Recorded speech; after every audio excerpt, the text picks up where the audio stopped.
Hello everyone, I am the storyteller, and tonight I am here just to help you relax, to drift off to sleep by the sound of the waves, like the whispers of old souls. I know you have come to this video not just to hear the story, but also to find a deep, peaceful sleep. But before we begin, please gently like the video and subscribe to the channel so I can continue to tell you strange stories under the dim moonlight. Where are you from? And what time is it where you live? Just relax. Let your body relax. Put all your worries down by your pillow. Let me take you into a world of mysteries where the wind and the waves mingle, and unsolved mysteries are waiting to be told. Are you ready? The captives. I have been a prisoner in this camp for more than 1 year. Many of us have died, mostly at the hands of our captors, but some from disease and trauma. Somehow I have survived, but it hasn't been easy. They beat us mercilessly today with leather straps. At least 4 men surrounded us and whipped us. They yelled at us, "Move, you stinking beasts!" They made us run into a wooden structure, then locked us in. I was afraid they would light the structure on fire with us locked inside. But whipping is not the worst. One of the men used a red-hot iron on one of us. I will never forget the screams of agony from that poor chap. It left him with horrible burns. He died soon after. I would estimate there are about 100 of us in this part of the camp. There is a big turnover, with new inmates showing up daily. About every 5 days, about 10 inmates disappear, and 10 new ones are brought in. We are given very simple food to eat, usually either a slurry of corn or a bucket of fetid mush. The captors often walk back and forth laughing at us as we try to eat. Most of the time we have to squeeze our heads through the bars on our cells in order to get to the food. The beatings and torture are bad, but there is something worse. Several female inmates came into the camp pregnant. When they gave birth, the men in charge immediately took the little one away, not even giving the mother a chance to see or bond with it. I can't think of anything more cruel. A few days ago, they came into our barracks and grabbed 4 unfortunate inmates. They used handheld electrified clubs and drove these 4 chaps out and into a separate building. We heard them screaming. But soon after that, there were 4 loud thuds, and then there was silence. One of our informants claims he witnessed the goings-on in there. He said he saw our compatriots hanging upside down by their legs, with their throats slit from one ear to the other. When word of this spread through the camp, there was a palpable wave of horror and panic. Detailing all the brutality and torture we have experienced seems like wasted energy. No one listens to us. There doesn't seem to be any end to this existence or hope for the future. Many of the inmates show signs of depression and severe anxiety. One inmate had been very quiet, but suddenly threw himself against the electrified fence, dying right there. The captors left him standing in his death, leaning against the fence with the full current flowing through his body, his legs twitching and spasming. We suspected that leaving him there was a message to us, not to disobey or try to escape, or that same type of destiny awaited us. Yesterday morning, a very important man visited the camp. We knew he was important because of the way he was dressed. Most of the workers in the camp wear casual clothes or military-style tactical outfits. This fellow was decked out in a 3-piece suit and had a leather overcoat slung loosely about his shoulders. He carried some type of cane or stick. A rumor spread quietly amongst the gathered that this man might be the one they call the Angel of Death. He had us line up for inspection. Any inmates not accurately in line met with an electrified club, ensuring obedience. While we were at attention, he strolled up and down the row, pointing his cane at a few of the inmates he favored. His assistant wrote down the chosen inmate's number, and once he left, those selected were taken away and led into the back of a large truck, never to be seen again. I sometimes stand quietly outside the barracks, and I can see life way off in the distance. There is a park not far from here. One can see people walking their dogs, picnicking or bicycling happily. I can even hear the laughter of children as they run through the park with their parents chasing after them. How beautiful, I think, would it be to stroll in a park, saunter down to a babbling brook up in the hills, or eat peacefully without the fear of violence. I know it's just a matter of a brief time until my life comes to an end. I've lived this nightmare existence longer than I expected. When I first arrived, other inmates told me I probably wouldn't last a month. But I have seen many come and go, to a fate unknown. It would be all too easy to give up all hope. But when all seems lost, one still has the right to dream.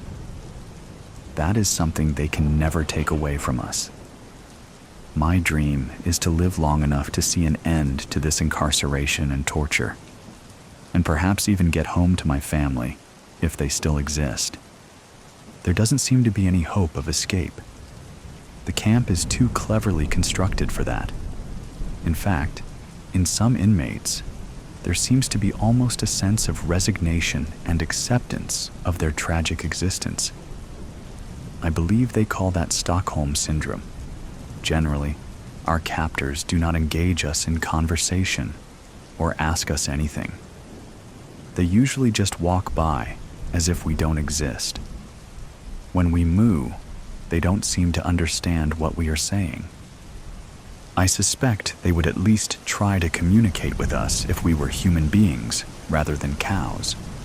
But today, uncharacteristically, one of my captors stopped at my cage to chat with me.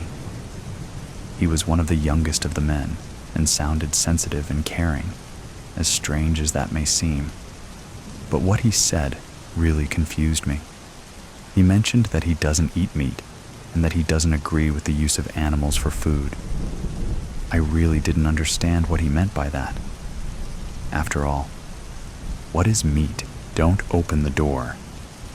Did you really think you'd get away with this? I don't know what you're talking about. Of course you do. I saw you. I saw everything. What the hell are you talking about? I didn't do anything. Please, don't play dumb. You know exactly what I'm talking about. The bag, the key, and that... Wait. You followed me? Followed you? No, I stumbled upon you. I didn't even know you were there until I saw you go inside. Inside where? Don't do this, please. Don't pretend you've forgotten. I honestly don't know what you're talking about. The basement, Marco, that damn basement. Why? What are you hiding down there? You're insane. You're spying on me and then making up stories. What was in the bag? What? The bag, Marco. What was in it? That's none of your business. That's not an answer. What was in the bag? Nothing that concerns you. You've already said that, but it's not true, is it? Because if it was nothing, why would you hide the bag in the basement? Stop this. I won't stop. Not until you tell me the truth. I told you? It's none of your business. If you don't want it to be my business, why won't you just tell me? Anything, Marco. Give me a reason to believe you. You don't have to believe me. Marco, please. What did you do? Nothing. Don't make me go down there. Don't. Don't what? Don't go down there. Why? What will you do if I go? Nothing. Just don't. Tell me what you're hiding. I'm not hiding anything. Don't lie to me. Your voice, I can hear it trembling. You know what? I'm going down there. No, don't. Stop. Yelena, wait. Why should I stop, Marco? What will happen if I keep going? Please don't. Just stay here. I won't. I'm tired of your secrecy. I'm opening the door. Yelena, I'm telling you, don't touch that door. Why not? Because you won't be able to unsee what you see. What is that supposed to mean? What did you do, Marco? Nothing. It's not my fault. I didn't want this to happen. What didn't you want to happen? Whatever it is, it's too late to turn back now. I'm opening the door. Yelena, I'm begging you. Leave it closed. Begging me? You? After all the things you're hiding from me? This is your last chance, Marco. Tell me the truth, or I'm opening it. I can't tell you, but you wouldn't understand. What wouldn't I understand? That you did something?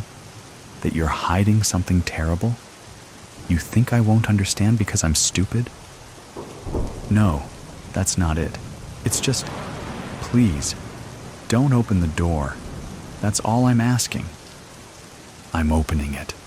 Yelena, don't. What is this? Marco, what is this? I told you not to open it. Is this blood? On the floor? Marco, this can't be real. Yelena, let's just get out of here. You don't have to look. Wait, this is the bag. Marco, what's inside? What's in this bag? Don't open it. Haven't you already learned that nothing will stop me? I'm opening it. Yelena, please, don't. Oh my God, Marco, this is... I know what it is. Whose arm is this, Marco? What the hell is going on here? It's not what you think. Then what is it? Please explain, because I see a severed arm in a bag, and I see blood. Explain this exclamation mark. I didn't kill her. Killed? Marco, you're insane. What murder? Severed arms don't fall from the sky. Who is this? I don't know her name. You don't know her name? Marco, are you out of your mind? It was a mistake. I didn't mean for it to happen. What didn't you mean to happen? What are you talking about? For her to die? Who to die? What happened, Marco? Tell me now, or I'm calling the police. No, you can't call the police. Why? Why not? This is murder, Marco. Or at least it looks like it.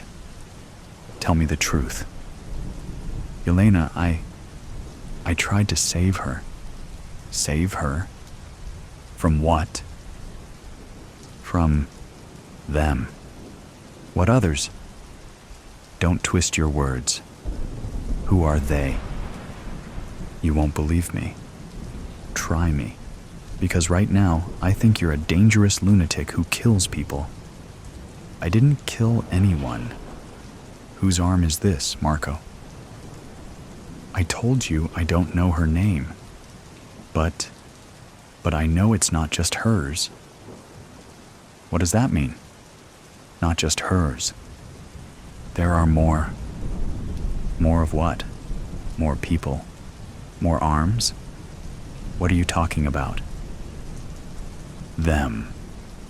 They're here. They? Marco, stop with the riddles. Explain exclamation mark. I won't say anything. Not here. Not in front of them. In front of who? We're alone. We're not alone, Yelena. We're never alone. Marco, who are they? Stop with the riddles and tell me what's going on. I can't tell you. If you find out, they'll find out. Who will find out? What are you talking about? Do you even realize how insane you sound? Insane? Jelena, if you knew what I know, you'd never sleep again. Stop it. I don't believe in your fantasies. This is the real world, Marco. This is blood. This is an arm. This is... Wait, what's this on the floor? This looks like a symbol. Marco, what is this? Don't look at it. Don't look at it. I've already seen it, Marco. It looks like a pentagram or something. Are you in a cult? Is this some kind of sickness? Are you a murderer? I'm not a murderer. Stop accusing me of things you don't understand. Then explain. Stop being silent and explain. Because I can't take this anymore. Fine. You want the truth? I'll tell you. But you won't like it. Try me. Anything is better than this uncertainty. They're not human. What? They're not human. What you see, what you feel, those aren't human beings. They're something else. Marco, do you even hear how crazy that sounds? No wonder you're paranoid. You're talking about, what? Demons? Monsters? Stop it. I'm not crazy. Yelena, this isn't the first time this has happened. They've been here for years, decades, maybe even centuries, and no one knows until it's too late. What the hell are you talking about? Their rules are clear. You don't speak of them. You don't touch their victims. And if you break the rules, you're next. Marco, you're talking about this as if it's real, but this is just, I don't know, some kind of paranoid story. There is no they. These are your hallucinations. Does this look like a hallucination, Yelena? Look at the blood on the floor. Look at the arm. Do you really think I'd make all of this up? But that doesn't prove they're demons or whatever you're claiming. This could be, I don't know, the mafia, a cult, someone real. I wish it was. But it's not. It's not something you can understand until you see them. I see blood, Marco. I see the symbol on the floor. But none of that proves your story. This is madness. Pure madness. Yelena, just listen to me. If you want to get out of here alive, you need to stop digging deeper. They already know you're here. Marco, this is too much. I'm calling the police. I can't do this alone. You can't call the police. Yelena, they can't help. Why? Why not? Because the police have already tried, and there isn't a single officer who's walked out of this basement alive. Stop it. Listen to yourself, Marco. This is... Shh. Jelena, quiet. What? Do you hear that? I don't hear anything. Marco, stop it. Quiet, Yelena. They're coming. Who's coming? Stop it. Stop playing games. Yelena, please, don't breathe too loudly. Just stay still. What? What is that sound? Marco, what is it? I told you not to open the door. Now you've woken them. Who are they, Marco? What is that? What are those lights? Those eyes? I told you. Marco, what's happening? It's too late, Yelena. It's too late. No, Marco, don't do this. Don't leave me here. I'm sorry. You have to face this alone. No, don't. Marco, don't leave. Marco. Marco. Yelena, listen to me. Listen carefully. Stay still. Don't move. If you stay still and don't make a sound, maybe they won't see you. What? What won't see me? Marco, what are these? These creatures? These eyes? These hands? What the hell am I looking at? Don't look at them. Don't look into their eyes. But they're everywhere. What do I do? How do I not look? Yelena, just close your eyes. Breathe deeply. They can sense fear. The more you're afraid, the closer they'll come. How can I not be afraid? Marco, what are these things? I told you, they're not human. They're things. Even I don't know exactly what they are. I just know they're not from this world. You're insane. You're completely insane. This isn't real. This is a dream. It has to be a dream. Jelena, this isn't a dream. If it were, you wouldn't feel the cold. You wouldn't feel their breath on your neck. What? What did you just say? On my neck? Don't turn around. Ah! Marco, they're here. I see them. Don't look into their eyes, Jelena. I told you, close your eyes. I can't. There are too many of them. They're staring at me. Jelena, calm down. Breathe. You have to breathe.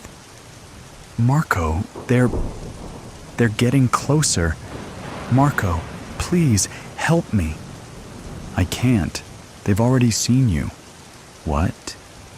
What does that mean? Marco, tell me what that means. It means it's over. There's nothing I can do. It's too late. No, don't say that. There has to be a way. There's a way out, right? The only way was to never wake them. Please, I can't do this. Marco, they're touching me. Marco, don't scream. Don't give them a reason. I can't. I can't take it anymore. Ah, Delta 928, Captain David Starnes. Morning, Pete. How are you doing today? Co-pilot, Peter Markley. Oh, I'm good. Just glad I made it on time. Traffic was a bitch this morning. How are you, Captain? Starnes. Feeling just fine. Once I fly this turn, I have the next 3 days off, and me and Jenny are going out to Sedona to play some golf and enjoy the spa at the Hilton. Markley. Sounds nice. I'm on for the next 4 days at least. Starnes. Hey, do me a favor. I have to call home real quick. Ask Marcy to bring up some coffee for us, and then we can start with the pre-flight routine. We're scheduled to be nose up in about 20. Markley. Will do, Captain. Pause. Hey, Marcy, can you please bring up 2 cups of coffee? Muffled response. Thanks. Get one for yourself, too. It's on me. Starnes. Hey, Jenny. I just wanted to let you know that I didn't have time to get the laundry into the dryer. The washer was still running when I had to leave. Just wanted to let you know. I'll call you when we touch down in Chicago. Love you. Markley. Well, ain't that sweet. Senior Flight Attendant Marcy Nichols. Here you are, gentlemen. Can I get you anything else? Starnes. Thanks. I'm good. Markley. Same here. Thanks, Marcy. How are we looking back there? Nichols. We're almost ready.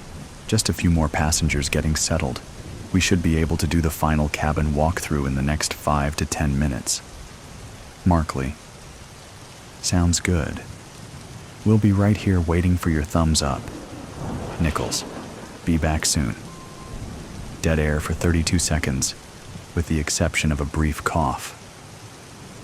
Starnes, all right, let's check it down.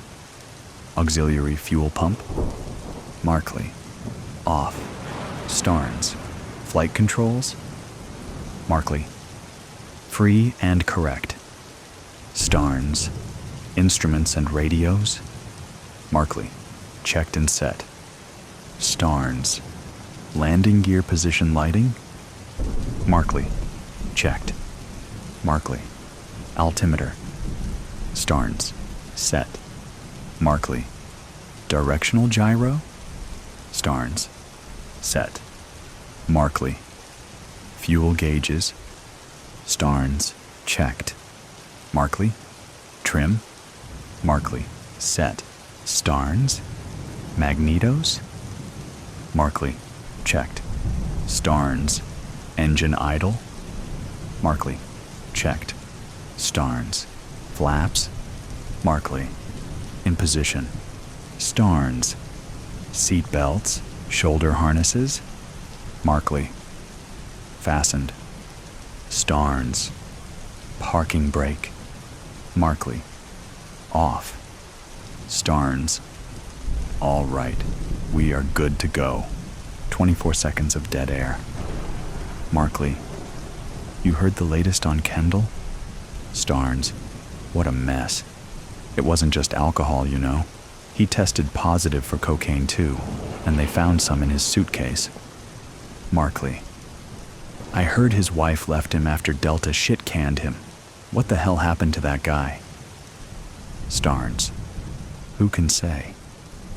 Kendall was a solid pilot and a good enough guy most of the time, but he definitely has a short fuse, and he likes to drink. I saw him deck a guy in the bar at the Sheraton in Atlanta one night over something that was really nothing at all. I kept my distance from him after that. I wasn't really too surprised when everything blew up that day, to be honest. Seems like he's just in a tailspin now. He was in jail until just a couple of days ago. Out on bail now, I heard. Markley. Yeah. I feel bad, though. He seemed like a decent guy to me, but I couldn't let him take off that morning. He literally stumbled into the cockpit reeking of booze, slurred speech. He fell asleep about a minute after he took his seat.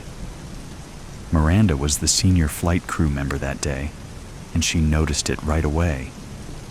Starnes, you did the right thing. I wouldn't give it a second thought. Markley. Yeah, I know. I just feel bad for the guy. Starnes. Don't? Not your problem. How we looking back there? Markley. Marcy's walking this way now. They look like they're all settled in. Nichols. Okay, guys, we are all set. Markley. Thanks, Marcy. Ready for takeoff. Starnes over cabin intercom. Hello, ladies and gentlemen. Welcome aboard Delta Airlines Flight 928 from Phoenix to Chicago O'Hare. Our flight time today should be 3 hours and 22 minutes. The weather looks good the whole way, so it should be a smooth flight, but we will notify you if we expect any turbulence. Your flight crew members will be coming through the cabin with an assortment of snacks and beverages once we level off. We'd like to thank you for flying Delta Airlines.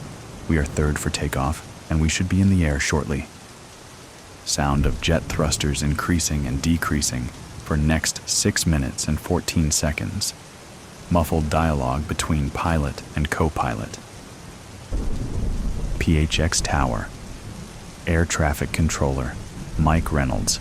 Over radio. Delta 928. You are clear for takeoff.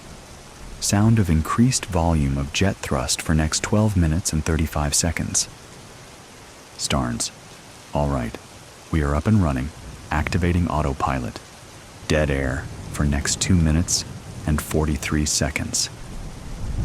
Reynolds, over radio. Delta 928.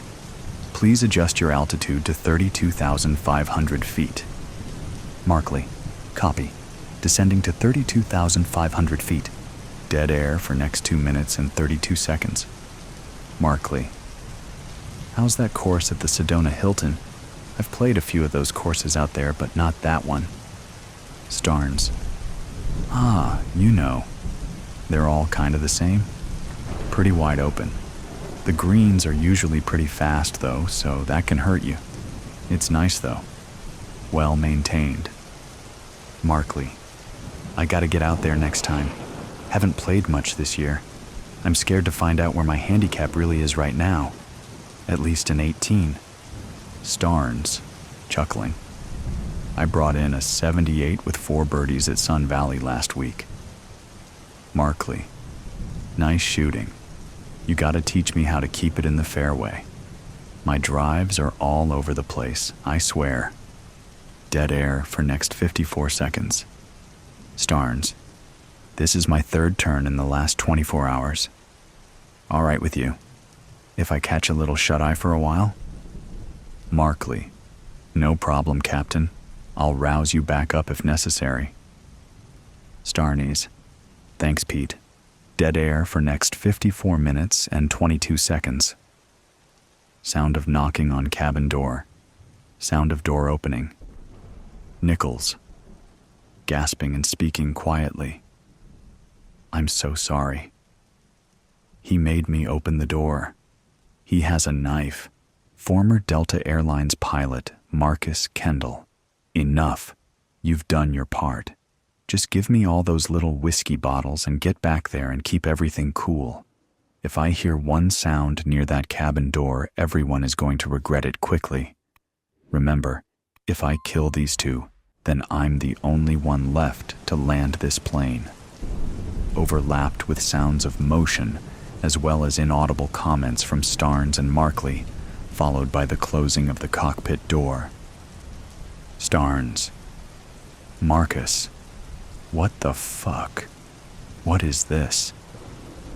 Kendall. This has nothing to do with you, Dave. I'm here to see Pete. Here. Take this, though.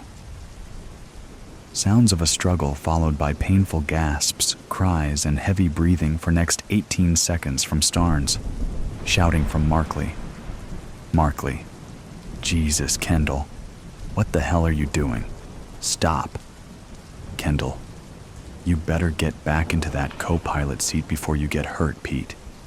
I think we both know how a fight between me and you would end, even if I didn't have this knife. And Delta suspended the federal flight deck program 3 months ago after that incident in Salt Lake City, so I know you don't have a gun in this cockpit. Besides, I'm here to speak with you. This doesn't involve Dave. He was an asshole anyway. I need this seat. Sounds of seatbelt unclicking, followed by a thud. Kendall. Shit. Look at all the blood in this seat. Give me your jacket. I gotta wipe this up a little. Markley. How did you even get on this flight? How did you get a knife on board? Kendall. I worked for this airline for 17 years, Pete. You don't think I know how to get around? You don't think I know some people who will help me out if I hand them 500 cash? Baggage handlers make shit for pay, you know? It's a pretty thankless job. Those guys aren't exactly rocket scientists. Dead air for next 16 seconds. Markley. Christ, Marcus. What are you doing? Kendall. I came to talk to you, Pete, about what you did. And don't even think about triggering that handset. God help me. If I hear a 7,500 squawk come out of your mouth, I'm gonna cut off your right thumb. Don't test me. Look at Dave down there. You think I'm fucking around? Markley. I won't. I swear I won't. Kendall. Good. This won't take long here. Looks like we will be over Denver in just a few minutes. Markley. Why Denver? Are you gonna land us at DIA? Kendall. Not exactly, but close. We'll get to that. First, let me ask you something. You are a licensed and qualified pilot with plenty of experience flying the Boeing 737, yes? Markley. Yeah, sure. Not as much as you, but yeah. Kendall. So, on that morning when you called security to come into the cockpit to wake me up and drag me away, leading to me ending up in jail and losing my job along with my wife and 2 kids, you could have just covered for me, right? Markley. Hey, you know the airline's policies. Plus, the flight crew already knew you were in no condition to fly. If they call security before I do, then I'm in it with you. Kendall. Yeah, so you just decided to ruin my life instead of taking that chance. That's what I thought. You are a little pussy, Pete. Do you know that? I bet you've been a little pussy for your whole life. Markley. Marcus, we're losing altitude fast. We are well below 20,000 feet and we are way off our flight path. Dead air for next 22 seconds. Automated voice from instrument panel. Warning. Altitude. Warning. Altitude. 15,000 feet. Markley. Marcus, we need to pull up right away. Dead air for next 14 seconds. Kendall. You know what, Pete? I don't really care what you have to say. I just wanted to be here with you for the end. I was originally planning to fly us straight into one of those high sheer cliffs up in the Rockies, but then I came up with a better plan. Automated voice from instrument panel. Warning. Altitude. Warning. Altitude. 12,000 feet. DIA Tower, Air Traffic Controller. Miles Cordry, Delta 928. We are showing you coming towards downtown Denver and descending below 10,000 feet. Are you in distress? Do you need us to clear a runway for you at DIA? Kendall, kill that speaker. Automated voice from instrument panel. Warning. Altitude. Warning. Altitude. 8,000 feet. Kendall, I know you can't kill that one. Anyway, rather than just pushing us into a mountain face, I decided it would be more fun to do this. Sound of increased wind shear, muffled screaming coming from the cabin. Automated voice from instrument panel. Warning! Altitude! Warning! Altitude! 6,000 feet. Markley. Jesus, Kendall. Please pull up on that stick. We are almost nose down, and we won't be able to pull out of this dive if you don't do it now. Please, don't do this. Automated voice from instrument panel. Warning. Altitude. Warning. Altitude. 5,000 feet. Kendall. You see that down there, Pete? You see that? I timed it pretty damn good, didn't I? That's downtown Denver right there. I don't know if I should target one of those tall buildings or try to put us down on a busy street. I guess I'll just have to play it as a last-minute decision. You got a preference? Markley. Dear God, Marcus. No.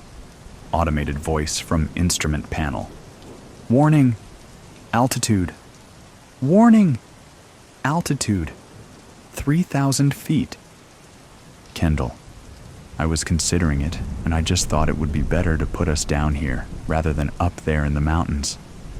This way, there will be some good collateral damage and lots of great fiery video reels for the news. People love watching other people die in horrific ways when they watch the news, you know. That's basically what they tune in for, mostly, Pete. Let's give the people what they want today. Markley. Hail Mary, full of grace, the Lord is with thee, and blessed are. Automated voice from instrument panel. Warning. Altitude. Warning. Altitude. 2,000 feet. Kendall, over cabin intercom. People, you might want to buckle up and return your seats to the upright position. We will be making an unscheduled landing in downtown Denver in about 30 seconds, and I think it's going to be a rough one. Markley. And blessed? Blessed are thou among, gasp, women, and blessed is the fruit of. Automated voice from instrument panel. Warning. Altitude. Warning. Altitude. 1,000 feet. Kendall. Open your eyes, Pete. Open your eyes. You don't want to miss this. Look at all those cars and people down there. We are going to be front page news. Here we go. Here we go, Pete. Count it down with me. Come on now. 3, 2, 1. The Black House. Oh, how I love the Black House. It captivates me. Fun and debauchery abound, a den of indulgence and excitement. Every Friday I find myself drawn here, and my dastardly actions always go unheeded until I have had my fun and I'm well gone. Then there is all hell to pay. I have left chaos in my wake. I am nestled as usual in a secluded corner, my little nook, where I secrete myself with a book until an interesting or exotic bird of the female persuasion catches my eye. I never actually read the book, but I find if you frequent any bar book in hand, you can enjoy a reasonable amount of time in relative peace, except for a few snorts of derision now and again. They just assume you are nerdy and have no social skills. But little do they know that I possess both a passion for literature and the ability to engage when I can be bothered. The desire rarely crops up. I plan to accumulate a choice of whiskeys, so I can survey my prey without showing my hand too early, and I can surreptitiously survey the room. The bartender is used to my appearance, so doesn't flinch at my pale skin anymore, and is happy with my custom, as the whiskeys don't come cheap here. He doesn't even attempt the petty small talk, just takes my money and nods. We have a little arrangement, a mutual understanding, where if I identify something or someone of interest, I let him know, and he, in turn, lets me know what the object of my desire's chosen tipple is, and he shares with me the preferred drink of my target. I often wonder if he knows exactly what I am up to, but if so, he never lets on. If I just wanted sex, engaging solely in sexual encounters, it would be so much easier, as that's what a lot of people come here for. However, I have a distinct craving for blood, its pulsating, pumping, flowing essence. The exhibitionist in me needs the little scare that this time I just might be caught. Ah, the extra thrill of fellow drinkers breezing by as I indulge my taste buds. I have been known to get too excited and must retire to my little nook to remove the skin from my fangs to ensure they are still in pristine condition and replace their covering veneers. No, before you ask, I am not a vampire. I paid a fortune in dental work to get my fangs, to achieve my desired appearance. I will not die if I don't get to satisfy my cravings, merely languish and fester in boredom and misery. Ah, there she is, an interesting, nice, and petite woman. I used to believe that bigger women, big-boned girls, that their size would enhance flavor, make it meatier and tangier, but I was mistaken. All that excess fat and flavor only gets in the way of the pure delight of the blood. I tend not to waste my time, so I catch the bartender's attention to make sure he is aware of what she is drinking. How ironic that she's having a Bloody Mary, a drink I love. I gesture for the bartender to pour me a double Bloody Mary, and it's sent over. I pop in my little pill, and am ready to go. It simply makes them a bit drowsy.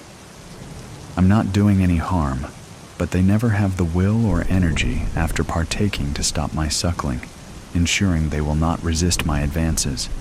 They'll explain away and rationalize any marks or cuts in the morning, thinking the sex got a wee bit energetic, and will be too ashamed to mention to anyone a one-night stand, or as I find it much nicer to say, a fleeting romance.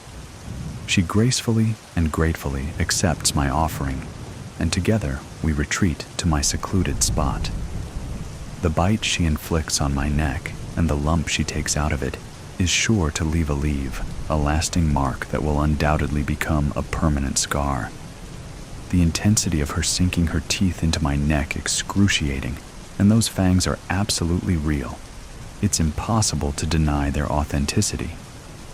As I let out a terrified yelp, the bartender, seemingly amused by my distress, adds a small pill to my whiskey as a gesture of kindness, although I can't help but feel unworthy of such mercy after what I did to his niece on his night off. I never intended to cause real harm. Unbeknownst to me, I inadvertently ended her life, mistaking her stillness being from the effect of the pill, like countless others I had met before. Now, her lifeless body lies in the cold, unforgiving, and unyielding morgue. The specter of revenge, as always, is on the menu and lingers, hanging heavily in the atmosphere and air of the black house. I can feel my inert and lifeless body being lifted and thrown onto a cart.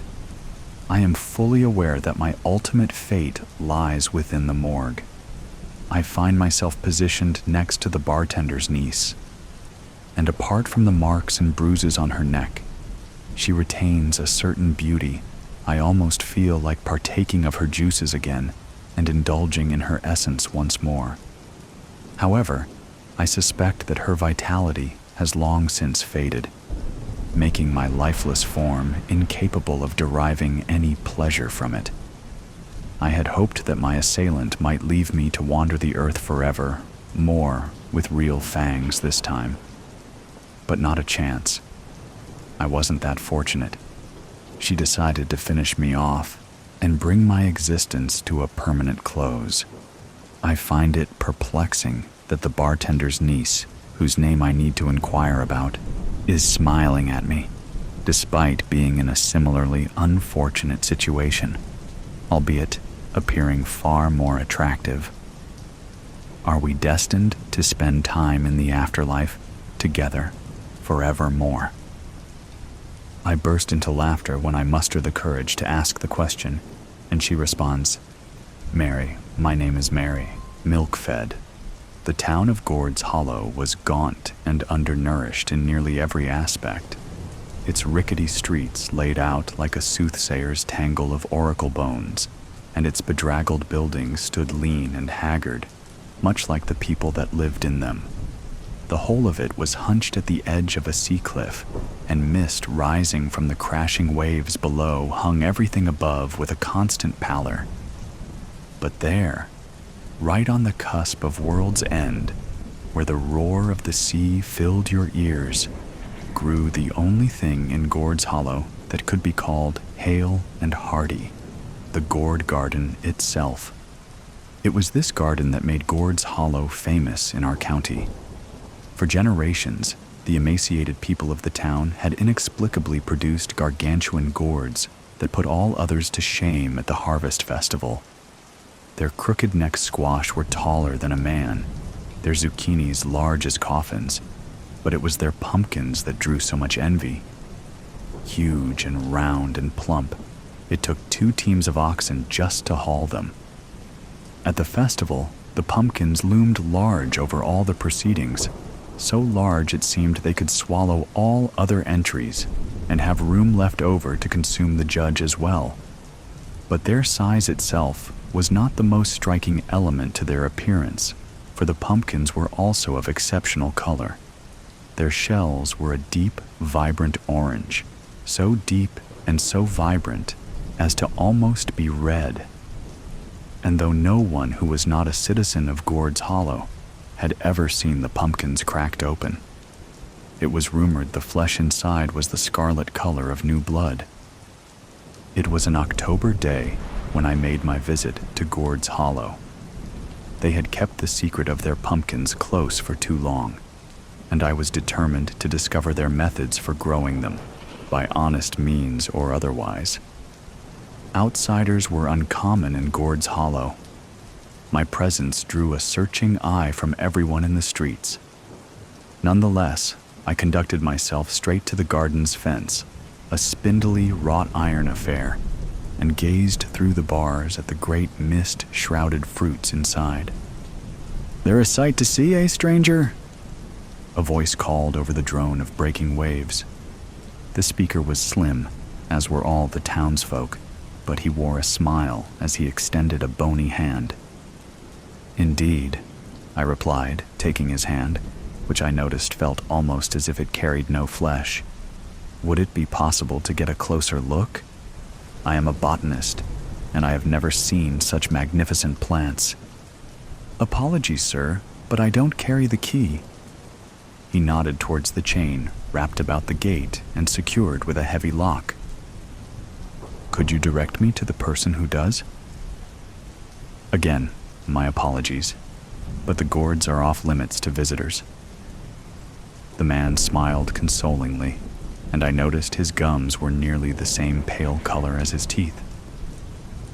Could you perhaps answer questions about them then? I am very curious to know how you grow them to such prodigious size. Folks that come here are always wondering about that. He lifted his narrow shoulders. But truth is, there's no mystery to it. They're just milk-fed and tended to with lots of care. I knew about milk-fed pumpkins. It was a simple process. A small slit was made in the pumpkin's vine and submerged in a dish of milk. Capillary action sucked up the nutrients and accelerated growth. Many gardeners in the county employed the technique, but none achieved sizes like those I saw before me. I am astonished to hear that.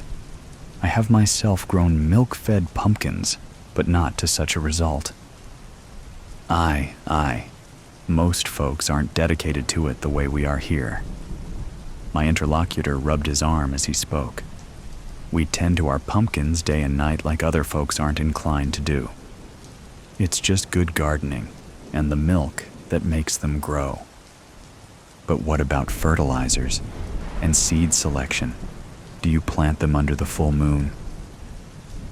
Of course we do. The man laughed. But so does everyone else. My name's Jack, by the by. If you have designs on staying the night, my inn is just there. He pointed a skeletal finger towards a corner building with a signboard bearing his name. You'd be most welcome for supper and to stay the night. I thanked him and accepted his offer. At dinner, two things surprised me.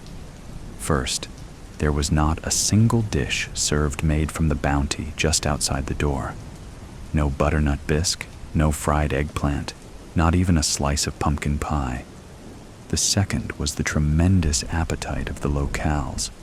From people so lean and weedy, I would have expected reticence at table, but they ate with a gusto I could not contend against. Platters of steak and liver disappeared before I could stick a fork in, and where the thin men put it all, I could not say. I spent the evening introducing myself and leading conversations to the topic of pumpkins, but the line I received from every man was well rehearsed. Milk-fed and careful labor, the villagers were ironclad in their conspiracy. Jack was good enough to give me his finest room on the second floor, with a window overlooking the garden.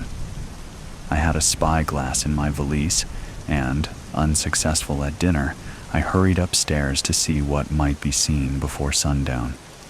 The mist made it difficult to gather much in detail, but I was able to confirm the diligent care provided by the townsfolk.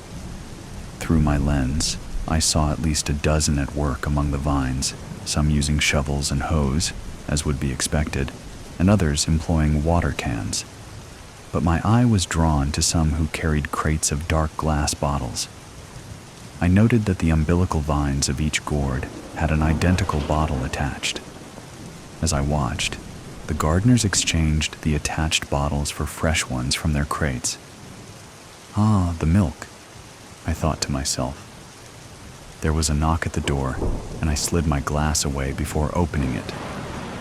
Begging your pardon, it was Jack, still rubbing his left arm. Word is, there's a storm blowing in off the ocean tonight. I'll have to close your shutter. He stepped across to the window before I could invite him in, closed and locked the heavy wooden blinds, and then was back down the hall. As the night progressed, there was no storm, but through the cracks in the shutter, I could see lamplight moving about in the garden. enough to indicate a great deal of activity. I pressed my eye hard against the cracks, but could make out nothing. I threw on my coat and decided it was time for stealth. There was no light in the hallway. As I felt my way along, my feet encountered an unexpected obstacle, and I found myself tumbling down the stairs. I lay in the dark moment. Then a match struck, illuminating the proprietor's face, his sunken eye sockets cast in shadow as he descended the stair towards me.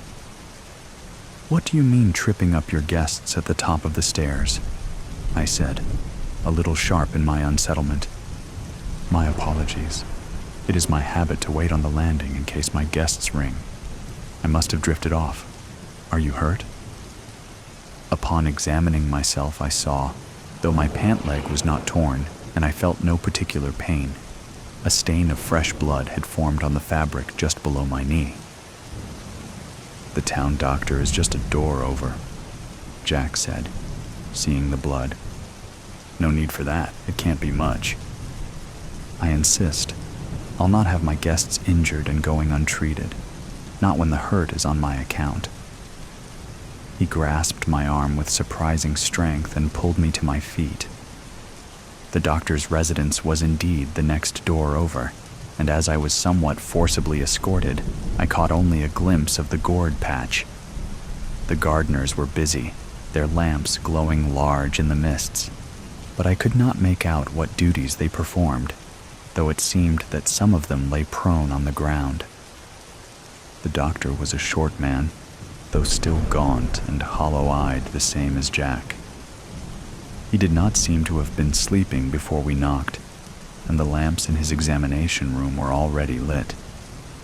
As we entered, he stepped quickly to the storeroom door, which had been left slightly ajar. Before he closed it, I saw its shelves were lined with dark glass bottles. "A tumble down the stairs, you say?" The doctor waved me towards a chair. "We'll have you stitched up presently." I sat and allowed him to lift my blood-stained pant leg. I was surprised to see my shin revealed unscathed. The doctor and I both stared a moment. Then I looked at Jack. His left arm, the one he was accustomed to rubbing as he spoke, was held close against his body. I had not noticed before in the dimness of the lamplight that his elbow was dripping wet. "It's not my blood," I exclaimed, feeling foolish to be in the doctor's chair while another man stood injured. "It's yours." Jack looked down at his elbow. The doctor moved swiftly to his cupboard, from which he extracted a tourniquet, and then to Jack's arm, where he applied it with expert efficiency. As I watched the speed at which the doctor worked, I was first impressed by his talent, but secondly, I became impressed by Jack's composure. He stood undisturbed by his treatment, as if it happened every day.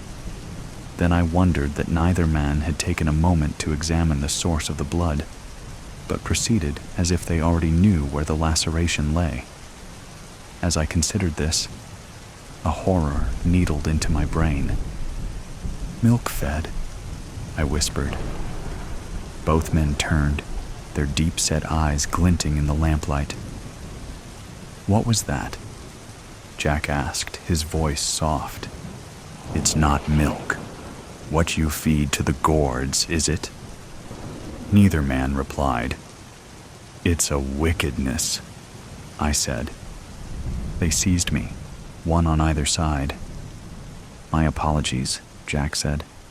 "It would have been better if you'd not come to our town." With strength, I could not resist. The two men pulled me outside. The doctor lit a lamp, and I was pushed towards the wrought iron garden gate. The glow of workers' lights haloed the gourds as I was drug along. The crooked necks stood taller than my head, and the marrow squash were laid above the ground like unburied coffins. At the foot, the great orange gourd, I was forced to my knees. "This is what it takes to grow them to such magnificence," Jack hissed as he bound me hand and foot. I waited to feel the bite of a scalpel in my inner arm. Instead, I was thrust face down, then it seemed, left alone. The lamplight faded, and I heard nothing but the droning of the waves below the sea cliffs. Ha! I laughed to myself, suddenly realizing what I had done. I'd come to Gord's Hollow to steal their pumpkin-growing secrets so I could beat them at the festival. But I had been seen through, and this was their prank to teach me a lesson. I raised my head to cry that I knew the game was up, but before my mouth could open, I heard a quiet sound, subtler than the distant waves. It was a sound of movement, like tiny curly vines worming over crumbly loam, a sound of searching, like a great umbilical stem yearning to be fed, and then with a prick of pain, a sound of gentle susurration, as of a baby's mouth sucking fresh, warm milk. Venus buried. The girl in the graveyard is your best friend, so you take her home. The night is a bruise between you, a blotch of rogue in the passenger window, the color of fruit left out to fester.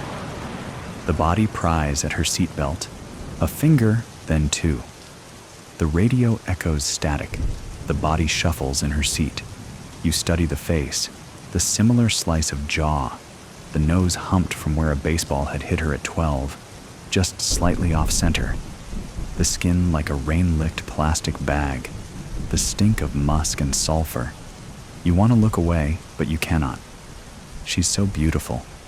Even like this, your headlights rake warbled slits through the dirt road, a yellow like jaundice.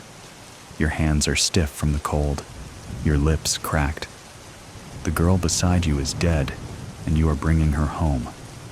4 days ago, you'd stepped into a hardware store and emerged with a shovel sturdy enough to lift a life on. 4 days, you'd spent digging dirt in your own backyard yard until loam muddied under your fingernails and erratic holes split garden beds like the mouths of greedy beasts, until you could sift through soil with your eyes closed, with a hand bound. 4 nights you had laid in your bed staring at the pockmarked ceiling, wondering what it felt like to burn alive.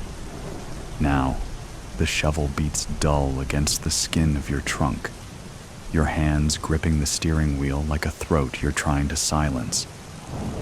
The body turns, dawn bleaching the salmon gray of her skin. The left eye slips from its socket, and she pushes it back in with the heel of her hand. She smiles, head lolling like a marionette's. "Sorry, baby." Her voice comes out strained. "I wasn't expecting company. I'm sure you understand." In a sickle of citrus moonlight, Adeline Marcus smiles up at you with shell-pale gums. Adeline Marcus died on the 31st of October and was buried a week later, the date on her gravestone a month shy of her 18th birthday. In the court, the boys would claim it was an accident, that they didn't know she was inside. For better or worse, you believe them. The fingers striking out matchboxes, the beer cans constellating the sidewalk. A prank gone too far.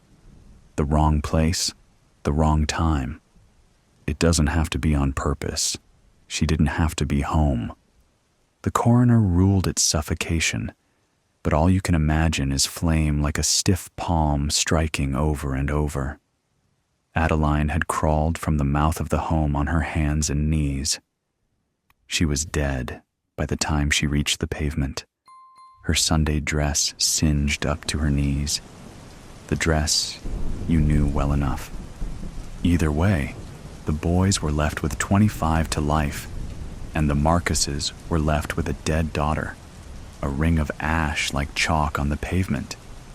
You were left with a misplaced guilt like hunger, a guilt like an Ouroboros, choking on the tail, swallowing the head, eating yourself alive and being unable to stop, even as it consumes you. Because this wasn't the sort of thing that happened to good people.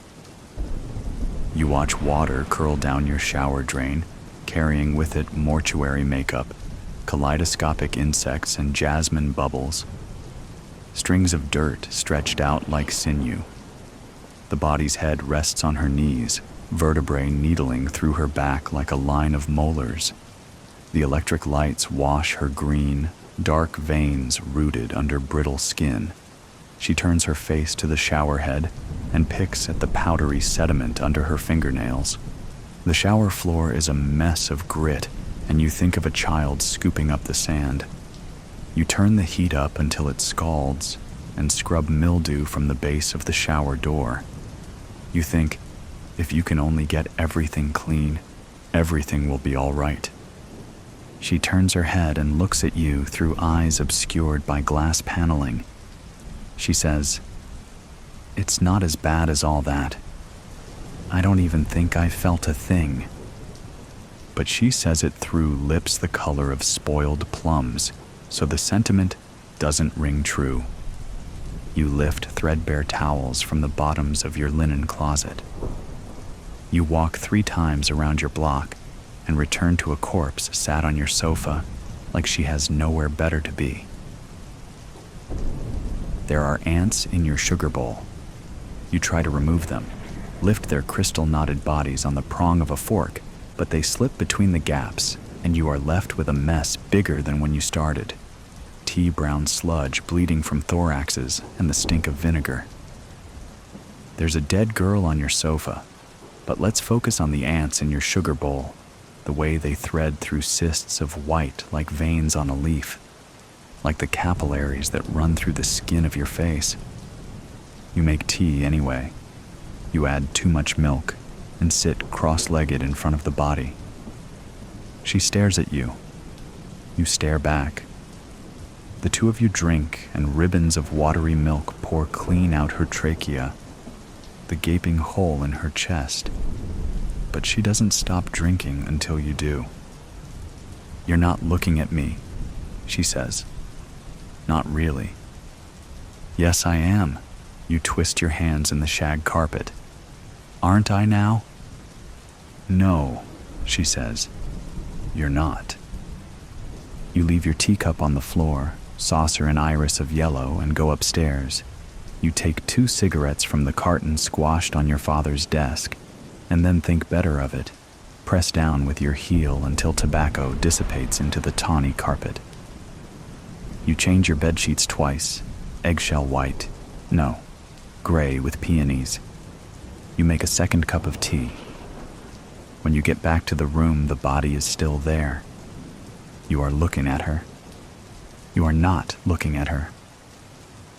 "Do I disgust you?" she says. "No." She shakes her head, dark hair plastered to her shoulders like reeds. "No more than I always did." "You need to sleep," you say. "Baby." She tilts her head to one side. "Sleeping is all I've ever done." The last time you saw Adeline Marcus alive was in the back of a stranger's car, parked on a stranger street, with the taste of a stranger's tequila fresh between your lips.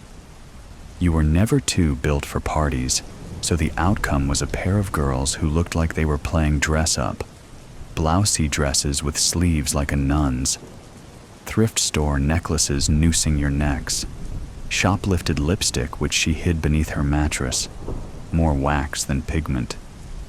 But in the citrus peel of streetlights, in the low trill of distant music, the 2 of you looked beautiful. She had her legs curled under her and was sitting sideways in the back seat, her hand resting on your knee and the other palmed against the window. A song on her lips that you couldn't quite place. You were too close, but it was night, and everyone was inside and drunk. And sometimes we all need to feel closer than we should be, to lose ourselves a little. The song melted on her lips, swallowed into the limp press of salvia and booze, and you said something like, "I think I should go home now." And she said something like, "Have another drink." And so you did. You let her pour the liquor into the flimsy mouths of red plastic cups and watched her swallow.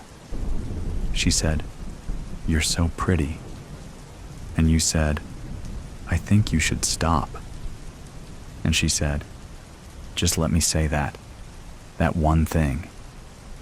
And you wanted to say, stop fucking looking at me like that. And you wanted to say, I want to crawl inside you and make a life for myself in the city of your mind.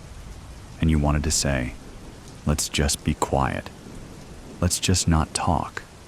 Let's just not ruin a good thing by telling the truth. Instead, you pushed open the passenger door, stumbled out onto the skin of vein blue sidewalk. I'm going home now. The body lays with her back to your bed, hands worming in the floral sheets, chestnut hair spilling across her throat, past the ballpoint pen-marred bedposts, over the gray skin of her forehead. You are thinking about the silken mouth of a coffin. You are thinking of how she looked when you pulled her from the rose mouth of heaven. The radiator hums. A lace curtain bellies your open window. She rolls over onto her side, slots her hands together like pieces of a decaying jigsaw puzzle. You still can't even look at me. Her mouth moves too slowly, words like chewing gum. Why am I here, Bet? What's it for? There are pink crescent moons on the bed of your palms from the bite of your nails. She pulls her knees to her chest and a bone cracks. She pulls her knees to her chest and a molar tumbles from between her keyhole lips. You can only love me when I'm not here. You can only love me when there's nothing left to love. You press your cheek to the cool spread of linen beside her. You listen to the steady beat of your heart, the way you can feel it in your fingertips, entirely singular. Don't tell anyone, you say. Did you want it to die with me, Bet? She shifts, and her hair falls against the nape of your neck. Were you glad it was silenced? Don't tell anyone, you say again. She sighs, lays herself back down so you're face to face. Crooked nose, eye pulling from its socket, the onset of gray-green decay wreathing her jaw. The smell of soil and rot and cicada-heavy nighttime. Who could I tell? She brushes your hand. I'm not really here. And suddenly you can imagine it is your fists splitting beer cans in two like overripe fruit. It is your fingers on the matchbox, your fingers striking out. But you both know the house would still be on fire, and you both know you'd leave alone. You take her hand. You put your face in the crook of her neck and beg forgiveness from a ghost.